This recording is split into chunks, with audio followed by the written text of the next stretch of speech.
Hey guys, it's Ashley, and today we're going to be talking about The Sun Is Also a Star by Nicola Yoon. I know I'm in a different location, it's really just on my bed. I just decided to change it up. Don't ask me why. This is the first time I'm trying this since my Reading Rick Riordan video, but I needed a change, so I went for it. Like I said, The Sun Is Also a Star, Nicola Yoon. This was an amazing book. You guys, oh my goodness. I loved this book so freaking much. This is Nicola Yoon's second book. I'm pretty sure it's a standalone, which means it's one of the first standalones that I've ever read.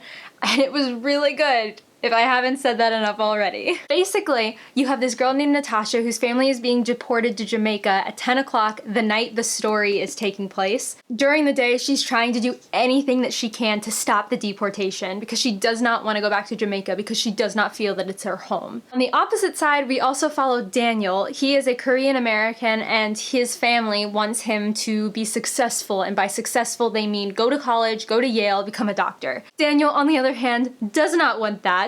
He doesn't want to be a doctor, and he is on his way to his Yale interview that day when he runs into Natasha, and the two of them just meld instantly. And it's adorable, and it's so funny, and it's so heart-wrenching, and it is so touching and so thought-provoking. Another thing that I really, really loved that made this book insane was the writing style in it. This story is told through the perspectives of both Daniel and Natasha, but it also goes into random details about side characters or very, very minor characters that make barely any appearance at all, or things like love or multi-dimensional theories, these abstract thoughts and ideas that they just dive into, and it's just, oh my god. And because we delved more into these side characters that we would normally have not gotten to see or know anything about in this book, I felt so much closer to them than I would in any other book. I felt so much closer. I knew their story, I knew what they were going through. And the last thing that I wanted to touch on before I went into the spoilery section was that I think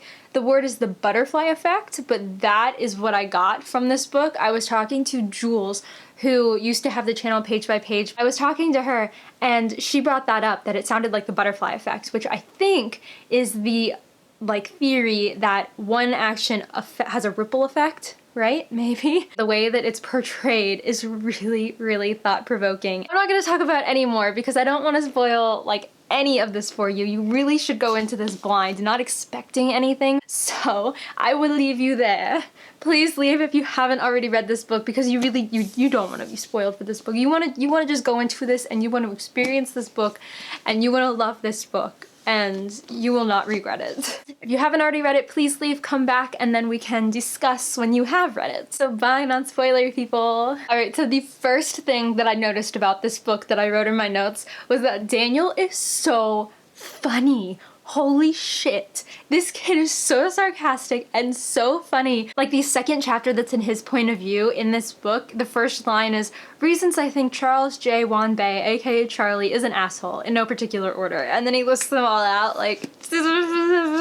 and that made the story so much more enjoyable. He is this hopeless romantic who is insanely funny, and it's just, I loved him so much. In the beginning, I really loved Natasha. She's really smart and into science and wants to become a data scientist, and she really loves 90s grunge music. I think that they were the perfect blend of artsy and sciencey, you know, shoved together. Funny and serious shoved together.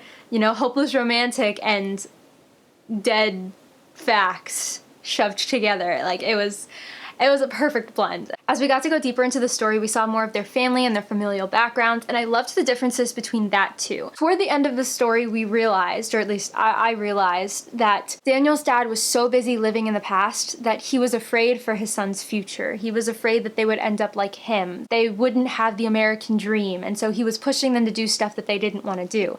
But meanwhile, Natasha's dad was so busy living in the future, so busy living in his dreams, that he was giving up on his family, and that he didn't care if they got deported to Jamaica, or that he didn't care about them or what they thought of it or anything, so long as he got his dream and his future.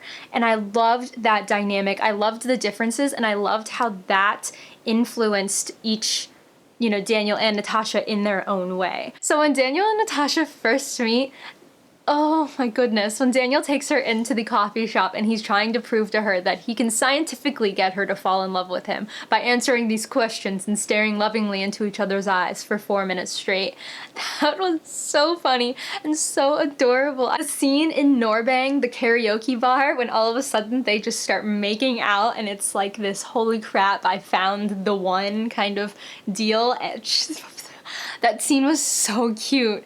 When Daniel just goes and like bursts out singing and he's really good at it, and Natasha goes and she's horrible and she sucks, but they don't care. Now, this story reminded me of John Green's books because on top, you get all of the fluff, all of the really funny sarcasm, but then as you look deeper into it, you get these thought-provoking things, like how Nicola Yoon tackles stereotypes and how, you know, the Asian American stereotype is to go to a really great college and become a doctor or somebody in the medical field.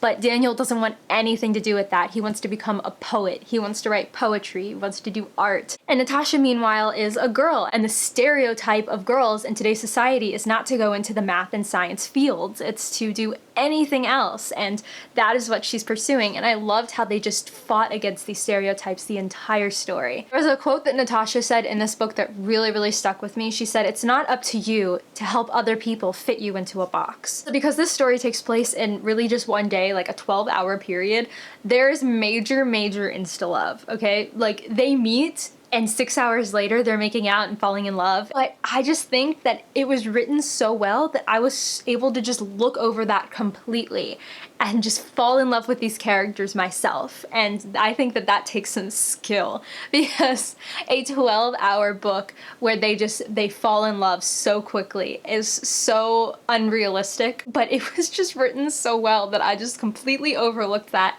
and didn't even realize it until the very end. So another part that I loved, like I said in the beginning, was when we start trailing away from our main characters and we start focusing on these minor character people who are affecting their lives on this day. The guy in the white BMW who nearly runs Natasha over, we get a look into his life, and he was just about to freak out. He was drunk because his own daughter had died in a car accident by a driver, and he just about ran over a girl himself in his car while he's drunk. I don't even know what to call that. All of these parts were just so emotional. The guy in the subway that was talking about God to Daniel, he had just gotten over a divorce, and he didn't think that there was anything left for him in the world until he found God and he found religion and he started living through that. Irene!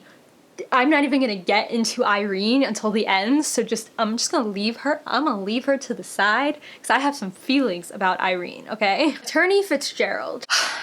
I hated him. I absolutely hated him. When he gave Natasha that hope that she wasn't gonna be deported after all, I did like him, I will admit.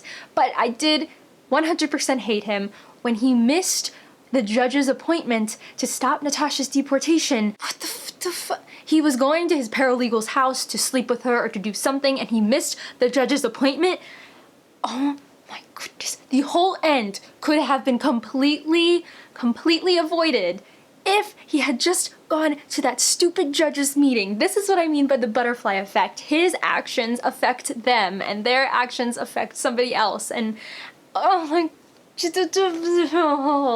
I hate him. And then the last thing that I wanted to mention is Irene. Like I said, I have never felt so emotional about a minor character in any book than I have about Irene in this book. When we're first introduced to her, she's majorly depressed and she's lonely and she's working as the security guard. There's that scene in the very beginning where she's listening to the album that was on the back of Natasha's phone case, the Nirvana album, and she just feels so depressed and so emotional that that night she writes her suicide note and she is going to commit suicide. I didn't even know this character for more than a couple pages, and I was already just completely heartbroken. Toward the end of the book, Natasha calls that guy Lester, I think his name was, back and tells him to tell Irene that she said thank you. And that one little thank you, that one little phone call was enough to stop Irene from committing suicide, to stop Irene from ending her own life, and to pursue what she always wanted to do. She became a flight attendant, and at the very end of the book, she makes another appearance, and she's the last point of view that we hear from in this book. And she sees Natasha on the plane, and Daniel's also on the plane, and she sees Natasha, and she says thank you. She's like, thank you for thanking me because you saved my life. And then, you know, of course Natasha and Daniel see each other and it's amazing, and it makes up for her being completely deported in the end. The fact that the story basically begins and ends with her, like she's the first minor character that we hear from besides Natasha and Daniel in the story, and the story actually ends with her. It's the first time that I have ever seen that happen in any book that I've actually read, and I absolutely loved every single bit of it. And it brought me so much closer to the story, to her, to the main characters, to everything. And it just made me feel things that I had not been expecting for this one woman who meant nothing to basically the entire story. And so that is everything. Those are all of my thoughts. If you guys have read this book or are interested in reading it, please let me know down below. I'd love to talk to you guys about this book because it was just so incredible. If you want to follow me on social media, I am a-12 on Instagram, Twitter, Goodreads, and now Snapchat. And all of my links are in the description below. Thank you guys so much for watching, and I'll catch you later. Bye!